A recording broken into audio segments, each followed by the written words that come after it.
जय श्री राम मित्रों, वंदे मातरम। वैदिक गणित अभ्यास वर्ग में हम भाग देख रहे थे।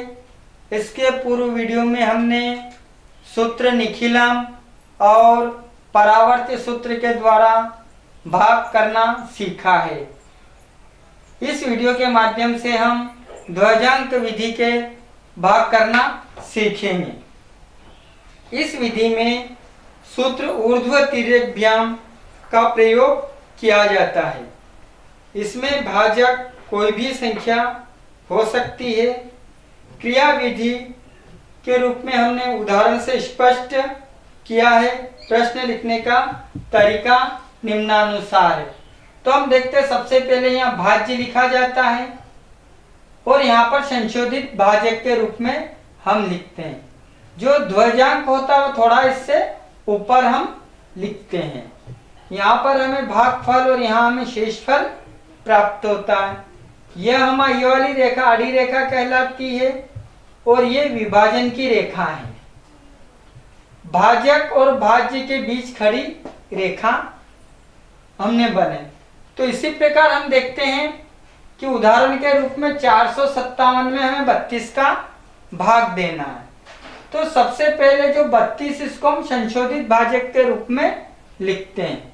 तो हम लिखेंगे इसको 3 और इसको थोड़ा ध्वजांक के रूप में लिखेंगे हम 2। तो 3 ध्वजांक 2 ये हमारा संशोधित भाजक हुआ।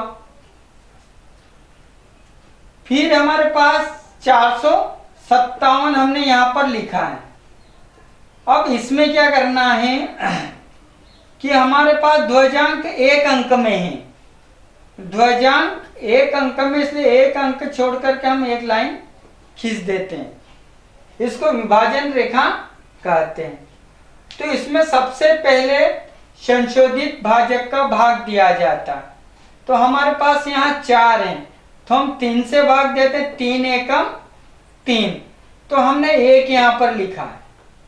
एक बार भाग गया, 3 एकम 3, इसलिए 1 यहाँ लिखा और 3 यहाँ लिखा। अब 4 में से हम 3 घटाते हैं तो शेषफल हमारा 1 प्राप्त होता। तो 1 हमने दाएं अंक के थोड़ा सा पास में लिखा है, तो ये बन गया हमारा 15। अब हम देखते हैं जो हमारा भाजक प्राप्त हुआ है, भागफल प्राप्त हुआ 1, इसका और ध्वजांक का गुणा करना। तो 2 एकम 2, तो हमें प्राप्त हुआ 2।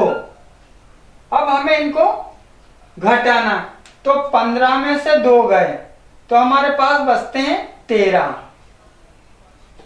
फिर जो 13 प्राप्त हुए, इन 13 में संशोधित भाजक 3 का भाग देना। तो हम देखते हैं कि 3 चौक 12, तो भागफल आया हमारा 4 और शेषफल प्राप्त हुआ में 1, तो 1 हमने यहाँ लिखा। तो पहले 7 अब बन गई है 17। अब जो 4 से भागफल प्राप्त हुआ, इसमें ध्वजांक का गुणा करना। तो 4 दूनी 8, हमने ये 8 यहाँ से लिख करके इसमें 17 में से 8 गए, हमारे पास बचे 9। इस प्रकार हम देखते हैं भागफल बराबर 14 और शेषफल बराबर 9। एक और उदाहरण के माध्यम से हम स्पष्ट करते हैं। तो हमारे पास है 7694, इनमें 63 का भाग देना है। तो सबसे पहले हमको संशोधित भाजक निकालना है। तो हमारे पास संशोधित भाजक आ जाएगा 6 और ध्वजांक बन गया हमारा 3, क्योंकि यहाँ पे 63 था। तो संशोधित भाजक 6 और ध्वजांक के रूप में हम 3 लिखेंगे। फिर हमने भाज्य ऐसा कैसे लिखा है, यहाँ पर ध्वजांक में 1 अंक है, तो 1 अंक के बाद हमने विभाजन रेखा खींची है। सबसे पहले हमें संशोधित भाजक का भाग देना। तो मित्रों हम देखते हैं कि यहाँ पर 7 है और यहाँ पर हमारे पास 6 है। तो एक बार भाग जाएगा, 6 एकम 6, एक बार भाग गया तो हमने 1 यहाँ लिखा और 7 में से 6 घटाने पर 1 शेष प्राप्त होता है, तो 1 हमने यहाँ पर लिखा। अगली स्थिति में हम देखते हैं यहाँ पर हमारे पास 1 और 6 16 बन गए। अब इस 16 में ध्वजांक 3 है, तो इन 3 का गुणा 1 में करना, तो 3 एकम 3, तो हमें प्राप्त हुआ 3। तो 16 में से हमने 3 घटाए, हमारे पास बचे 13। अब यहां पर हमें 13 प्राप्त हुए, फिर हमें संशोधित भाजक से भाग देना, तो 6 दूनी 12, तो भागफल हमारे 2 बन गया। फिर 13 में से हम 12 घटाएंगे, तो 13 में से 12 घटाए हमने, शेष प्राप्त हुआ 1, तो अब यहां बन गए 19। फिर ध्वजांक का भागफल में गुणा करना, 3 दूनी 6, तो हमें ध्वजांक और भागफल का गुणनफल प्राप्त हुआ 6।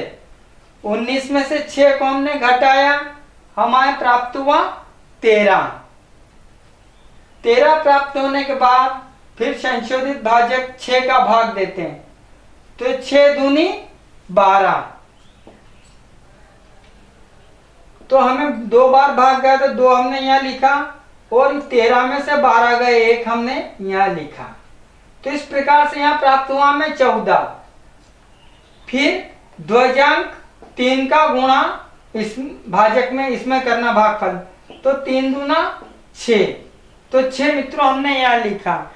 14 में से 6 गया, तो हमें प्राप्त हुआ 8।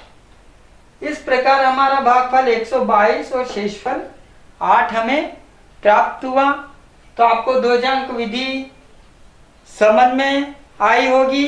जय श्री राम, वंदे मातरम। इस प्रकार से हम